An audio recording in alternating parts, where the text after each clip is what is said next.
অনলাইনের একটা জনপ্রিয় ভাইরাল রেসিপি। এই রেসিপি না বানালে কি আর হয়? আসসালামু আলাইকুম।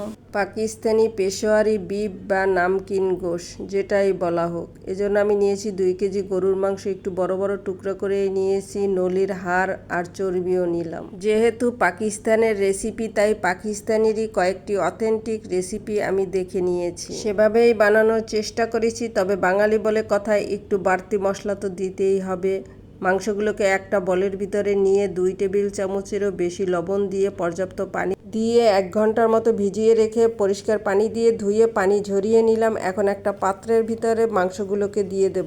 লবণ পানির ভিতরে ভিজিয়ে রাখলে মাংসের এক্সট্রা স্মেলটা চলে যায়। মাংসের উপরে দিয়ে দেব 4টা টমেটো, অর্ধেক ভাগ করে নিয়েছি। পেশোয়ারি বিফ রান্নার জন্য সব কিছুই গোটা গোটা দিলেই চলবে, এগুলো গলে মোমের মতো হয়ে যাবে। 5টা আলু ছিলে আস্তই দিয়ে দেব।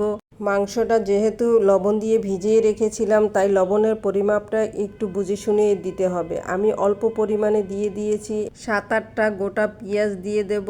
4টা রসুনও আস্ত দিয়েছি। 3 ইঞ্চির মতো আদা হবে, সেটাকে আমি একটু মোটা মোটা করেই কুচি করে নিয়েছি। আদাটা আস্ত দিলাম না, সব কিছু গলে গেলেও আদা আর গোলমরিচ গলবে না। 1 টেবিল চামচ হবে সাদা আর কালো গোলমরিচ দিয়ে দেব। পেশোয়ারি বিফের ভিতরে আমি এক্সট্রা একটা মশলা অ্যাড করলাম, সেটা হলো 3টে এলাচ। বাঙালি বলে কথা, এলাচ কিন্তু পেশোয়ারি বিফ রান্নায় দেওয়া হয় না, আমি দিলাম, আপনারা এটা স্কিপ করতে পারেন। আর দিব 5টা বোম্বাই মরিচ বা নাগা মরিচ। এই মরিচগুলো যেমন ঘেরান তেমন ঝাল, মাংসটাকে অন্য ফ্লেভারে নিয়ে যাবে। এখন দিয়ে দেব 1 টেবিল চামচ ঘি, দিয়ে দেব 1 কাপ পানি। কালারটা কত সুন্দর লাগছে। এখন চুলার উপরে বসিয়ে দেব। উপর থেকে একটা ফয়েল পেপার দিয়ে ঢাকনা দিয়ে ঢেকে রাখলাম। চুলার আঁচটা প্রথমে আমি 5 মিনিট বাড়িয়ে দিয়েছি, যাতে মাংস থেকে এক্সট্রা পানিটা বের হয়ে যায়। তারপরে আমি চুলার আঁচ একদম লোতে রেখে 3 ঘন্টার জন্য চুলায় বসিয়ে রেখেছি।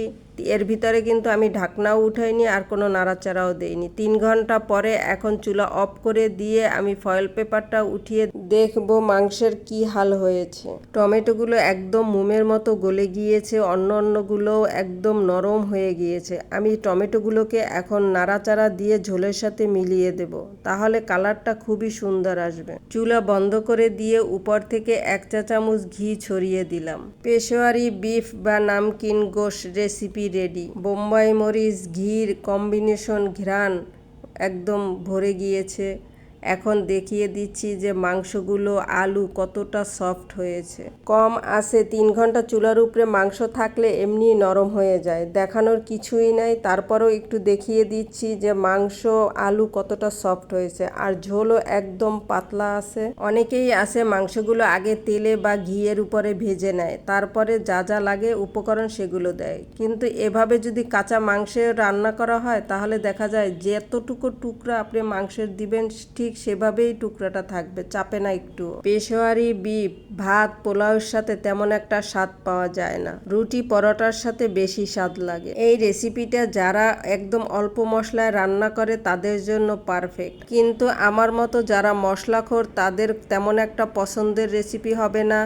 তবে বাসার সবাই অনেক প্রশংসা করেছে, আমার কাছে তেমন একটা ভালো লাগেনি। কেমন লাগলো পেশোয়ারি বিফ রেসিপি? সবাই ভালো থাকবেন, দেখা হবে আবার কোনো নতুন রেসিপিতে। আল্লাহ হাফেজ, আসসালামু আলাইকুম।